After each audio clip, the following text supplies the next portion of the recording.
Hey there, my name's Wendy with Love and Stampin'. I am so excited that you're here today because I have a really fun video for you. I'm going to show you 11, yes, I said that, 11 different ways to make simple, fun backgrounds for your cards. Now, I am focusing on using these colors right here. As you can see, it's kind of a rainbow pattern. So I'm going to use Poppy Parade, Mango Melody, Daffodil Delight, Granny Apple Green, and Balmy Blue. So these are really beautiful, fun colors, and I'm going to show you 11 totally different background ideas to use in your card making. You can use these in any style with any colors. It really doesn't matter. They're just a base point for you to jump off and see all the different varieties of how you can make your very own backgrounds without having to buy anything else besides paper and ink. So let's jump into it and get started. And if you have any questions, you can drop them in the comments below. And also, if you want to purchase any of the products that you see, there are links in the description below the video, so you can purchase them there.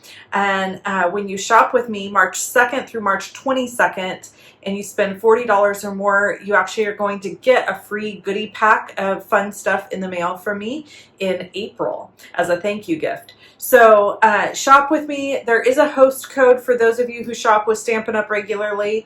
I'll drop it in the description below the video, but if you don't use it, it's okay. I can add it for you later. Not a big deal. And I hope you enjoy this video. Let's get into it.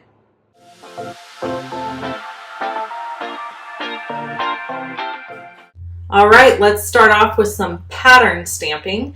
Now you're going to notice that all of these parts of the video are sped up quite a bit, and there is a reason for that. I sped it up because this video was an hour long if I didn't speed it up.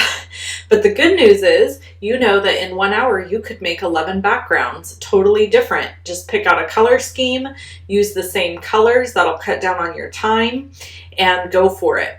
So I'm using this strip here from this cute little heart stamp set, again linked below the video, and I'm not even worrying about it being perfect. You can see my lines are not perfectly straight, and I'm just taking this ink and I am stamping, and I'm stamping off so that the hearts are not perfectly lined up. I'm doing that intentionally. I don't want perfectly lined up hearts. I want them to be a little askew. So I'm just running through the rainbow colors here and stamping them, and you can do this with literally any stamp set you have. It doesn't even have to be a border type set like I'm using here. You could take a heart and just stamp it in a pattern across cardstock, and it's going to be beautiful. So once I am finished doing this pattern stamping, I'm pulling off the masking tape at the top, and that was just to give me a guide of where I wanted my line to be. And voila, there's the finished card. Now you see the smudge I have on it there. That's because I accidentally dropped the heart with the glue on it right in that spot, and it stayed. All right, let's get into number 2 and 3. I combined these two techniques because I ended up making one card out of both techniques. But basically, you're going to take your ink and you're going to do some ink blending. Now I'm using blending brushes. I'm doing a pretty rough job of it here, not worrying about getting the ink blend perfect. And then I'm taking an aqua painter or water painter, stripping on some droplets, and we are going right into die cutting this piece. So this is the second, or the third, I should say, technique, which is using a background die for your cards. So using a big background die like this is a lot of fun. This one cuts out a bunch of center pieces and doesn't cut out the edge, so I actually had to trim the edge out, and I'll show you that here in just a second. And I wanted to pair that ink blended background that I created with this piece here. But you wouldn't have to do that. You could also do ink blending and then die cut this so that you had this really beautiful look going with your die cut background. So one of the techniques that I love to do is to die cut to ink blend a piece of cardstock and then cut it out with a die cut that is a background die cut. And then you have these beautiful differing colors, and you can use it on the front of a card, and you really don't need much else. The beauty of all of these today is that they're simple, they're quick, And you can use them really as a one-hit wonder. You don't have to add a lot of other detail to the card to make it fancy and cute and have it ready to send. And you'll see that as we move through each one here today. So this one took me a little bit to punch all the little pieces out. And while I'm doing that, I just want to mention really quick, thank you to all of the people who signed up for my stamp camp. It is closed now, and I appreciate you for signing up. I appreciate you for signing up with me to do that stamp camp. It's going to be super fun. So anyway, moving back to the card, I'm getting all these little pieces in the center here punched out. They are cut through perfectly. They just don't fall right out of the die every time. So you have to go through and kind of punch them out with your fingers. Once we get that all done, we are able to then adhere this piece to the ink blended background piece, and this is the card you end up with. Isn't that beautiful? So you can see now why I did some rough ink blending, and I didn't stress too much about getting it perfect because it did get covered with that dye. Okay, this is one of my all-time favorite techniques. This is number 4.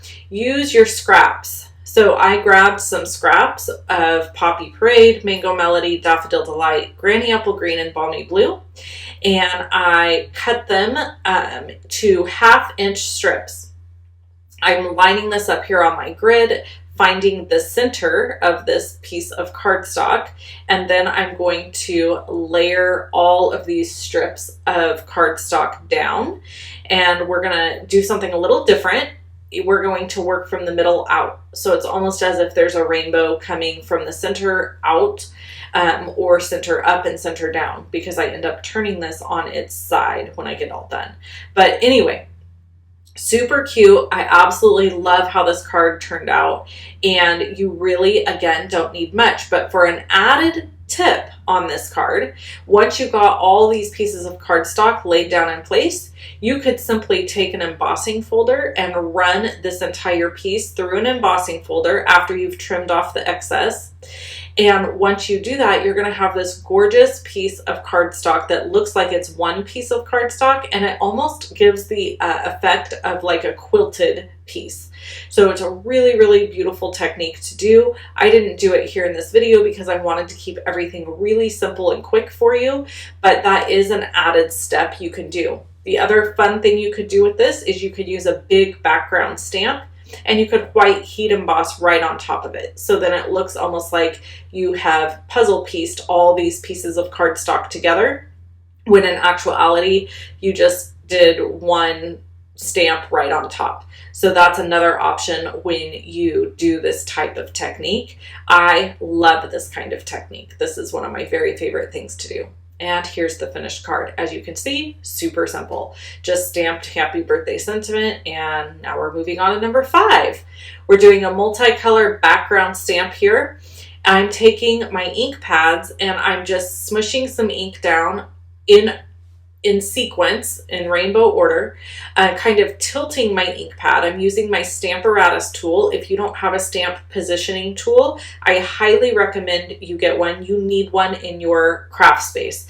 Honestly, I don't know how anybody functions without one. I don't know how we all functioned without one prior to them existing. I will link to this one below the video, so if you want to get the Stamparatus, you can. It's $49. It has a really cute carrying case that you can purchase for it too. And I just love this one. Okay, so now I'm just going to push down. Now I did this a little opposite. Normally you do it this way, but I wanted to lay that piece of cardstock on there to make sure that I got it positioned well, and then I flipped it over. And there's the finished card. Super fun, super simple. Just some black cardstock and a little bit of layering, and used a sentiment that I absolutely love. Okay, this is an oldie but a goodie. This is the bokeh technique. So basically, you're going to go in with all your different ink colors. You're going to take some circle punches and punch them out. You're going to go in with your white pigment ink, and you're going to sponge in the circles. And it gives you this gorgeous look. And it's called bokeh, and it's actually a technique that you do for photography. Here's a photo of the finished card. Unfortunately, the lighting kind of washed out part of the card, but you can still see it's beautiful. All right, number 7, watercolor wash. This is such a fun technique and so simple and so fast. I do recommend you use watercolor cardstock with this, or a cardstock that accepts water well. You're going to go across with your painter brush, and Stampin' Up! Does sell these painter brushes. Again, linked below the video if you want to pick them up. I love these painter brushes. They come in a set of 3, and this is the flathead one, and you can just paint your color right across, and in between each color, just so you know, I am cleaning the brush off.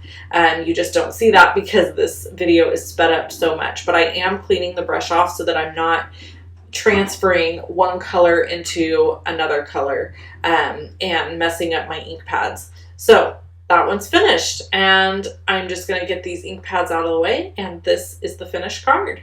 Isn't that beautiful? I love it. I love how it turned out. I ended up die cutting the entire watercolor wash piece with a stitched rectangle and mounted it, and it was done. Okay, for my cloud background, I'm actually going to be using the little Shark Frenzy dies, and I'm going to go in with Balmy Blue and use my ink blending tool, blending brush. And these, I do want to make a comment. These are not orderable from Stampin' Up! Right at the moment, but I'm sure they are going to come back into stock anytime. I haven't looked recently to see when they're coming back in, but they will have them. They will be in the new catalog as far as I know. They're very, very popular, so just be patient if you want to get Stampin' Ups. I really love theirs because the handle is fairly small and fits very nice in my hand. I've used other ones that I haven't been quite as crazy about, but any of them will work. You know, if you have some, use what you have. You don't have to stress about buying them from Stampin' Up, certainly, but I do really love Stampin' Ups. I love how they fit in my hand. Okay, so this is how you create a cloud background. Take any die that you have and that has a kind of, you know, scallop edge, I guess, if you will, and then lightly ink the edge of it, and you're going to get this really cool look. And when I'm done, I'm just going around the edges to soften out some of that white, and then look at that. I've got a beautiful cloudy sky, and it made this card. Again, using up those scraps of cardstock. Remember, I told you how much I like doing that? So I thought this was the perfect get well soon type card. Okay, masking or painter tape technique. This is such a fun technique. I love this technique. We're going to be with this one for a minute because I want to talk you through it. So I didn't have any blue painter's tape handy when I made this card, but it is what I would recommend. You can get it at a hardware store or anything. This Post-it note tape works well too, but you have to use a lot of it in order to get what you're trying to accomplish, and here's why. The ink sits on top of that Post-it note tape. So if I decide to move to a different color and continue to use this blue, it's going to be a problem. What will happen is it's going to pull your blue ink into whatever color you're using. So in this case, I'm using Mango Melody. Well, that's going to be a problem because blue and orange make brown. So you really want to be careful when you're doing this technique and thorough that you don't mix your colors on accident. So here you can see I'm trying to figure out how to get the most out of this Post-it note tape, and I ended up flipping around this other one, so I'm using the opposite side, and I did end up getting some muddy look in the middle of that. So after I did this green, I decided, nope, no more, and I started using fresh pieces for every time I blended. So you'll see what I'm talking about here in a minute. So then I'm pulling out fresh pieces. Again, I went through a lot of it. You can buy this on Amazon. I love this for masking, but for this technique in particular, I felt like I was probably being a little wasteful. I do tend to stress over things like that. Like, I don't want to be wasteful in my craft room.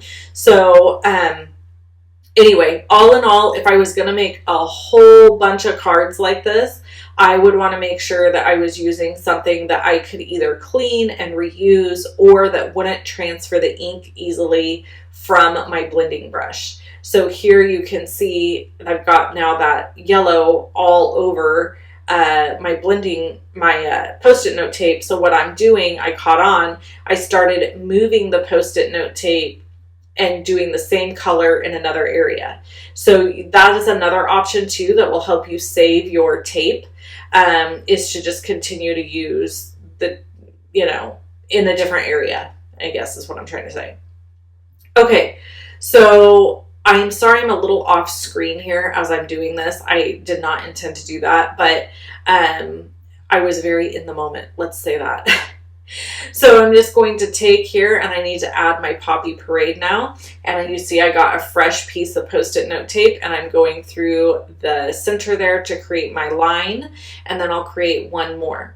So this is a really, really fun technique. And another fun thing you can do is if you're using colors that work well together, then you can cross mask. So for example, if I was using a bunch of blues, I could then go across the opposite direction and I would almost be creating like a plaid background.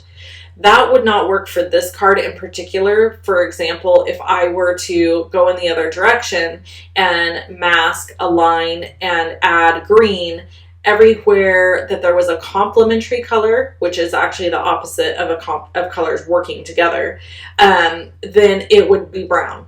So like where the green and orange met, it would be brown. Where the red and orange met, it would change that color. Where the blue and orange met, it would be brown. So, you just kind of have to know your colors, I guess, is what I'm getting at. All right, so this one, I just stamped another awesome sentiment from one of my stamp sets in black. I stuck it in the Stamparatus and stamped it a couple of different times, and it's beautiful. Okay, this technique is one of my very favorites. In fact, I think this was my favorite card when it was finished. So I took this beautiful Butterfly Brilliance stamp set. It is a background stamp. I put a little tiny bit of adhesive on the back, and then I dropped it and had to start again. I dropped the cardstock. And so basically here I'm trying to kind of line up where the stamp is going to stamp, because I want it to stamp really well and I didn't want it to move, but I couldn't put the magnet on it because it wouldn't allow the whole stamp to stamp. So I put a little tiny bit of adhesive right there on the back of that cardstock, and then I was able to double stamp and get this gorgeous image. I used Smoky Slate, I think I said that already, to stamp the butterflies.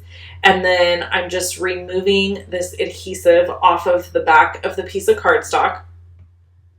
And then I'm going to cut this piece of cardstock down to the size that I want it to be. So I like to start with a little bit larger pieces of cardstock than I would maybe use, so that when I cut it down, the flow of the imagery, see how it just kind of flows off the edge of this cardstock, and I think that's beautiful. So we're going to kind of use the last technique, but in a different way. What we're going to do here is we're going to take and make diagonal stripes going across these butterflies that's going to create our color spotlight. Now you can do this with absolutely any background stamp, and in fact you can do this even if you don't have a background stamp. If you want to just randomly stamp all over a piece of cardstock in black or gray and then go in with color and do this technique, you can totally do that and it will work perfectly. So here I'm able to reuse a little bit of the painter's tape, or I keep saying that, Post-it note tape. And I'm just moving it down and actually overlapping just a little bit with the previous color so that they kind of meet together, because I don't want there to be a separation. So you can see there's a little bit of orange peeking out, and then I'm going to grab my Daffodil Delight, which is my yellow color, and I'm going to ink up that next row, and it's going to have just a touch of that Mango Melody in it from the prior row. we're just going to keep on moving. And now we're going to do green and then blue. All right, so the other thing I want to mention while I'm showing you all of this is if you haven't had a chance yet, I would love it if you could check out my club. I do a monthly card club, and this month we are featuring this particular bundle. You have till March 20th to sign up. There's a link below the video if you're interested, and we're making some really beautiful projects. So it's $38 if you subscribe, and if you want to get it for just one time, it's $40, but you do have to be subscribed to my email to get that one-time option. Okay, isn't this gorgeous? And look at the finished card. So that's a die cut. The word thanks is the die cut piece there, and I just think this is stunning. I love this card. Okay, our very last one. Can you believe how quick this went? This is a background white emboss technique. So what I'm doing is these are border stamps that I have taken, and I'm peeling them off their backing. I've never used them before, so I'm trying to keep them all in a row in the same place that they were on the acetate sheet. And then I'm slowly picking them up onto my Stamparatus and just kind of fixing them anywhere they kind of got messed up. And now they're going to create a beautiful background stamp because they're still all together. And I thought this would just make such a perfect background all together instead of separating them and doing them into different border pieces. So what I'm doing here is taking a piece of black cardstock. I need to cover it with my powder. There's a powder that Stampin' UP. Actually, I don't think they sell this little powder tool anymore, but you can find it on Amazon. I'll find the link and link it below. But you got to do that first. Otherwise, your embossing powder is going to stick all over the place and it makes a huge mess. So here I'm just going with the grace of God, people. This is a wing and a prayer, because if I don't stamp it correctly, I'm going to have to start all over again. So I just said a little prayer, inked it up, and thought, God be with you. Hopefully everything stamps correctly. And you can see I'm really giving it extra love there. And it did. So then I'm going to grab my white embossing powder. Use tweezers, which is a great tip to keep your oils from your hands off of the paper, because the embossing powder will actually stick to the area that you touch. So you want to be careful about that. And then I'm just going to tip it upside down and knock all the excess off that was on there. And then I'm going to heat emboss it. Now I started to heat emboss it for you, and then I realized there was just going to take too long. So here it was, all finished. And I used the playful alphabets to add the cute letters in the colors. And here's all the cards. Aren't they beautiful? I just love them. I hope you enjoyed this video, and I hope you join me again for a future video. If you need any of the products that you saw here today, again, you can shop with me at shoploveandstampin.com. All the links are below the video, and don't forget to add that Stamparatus to your order if you don't already have a stamp positioning tool. You can't live without it if you're a card maker. Talk to you soon. Bye-bye.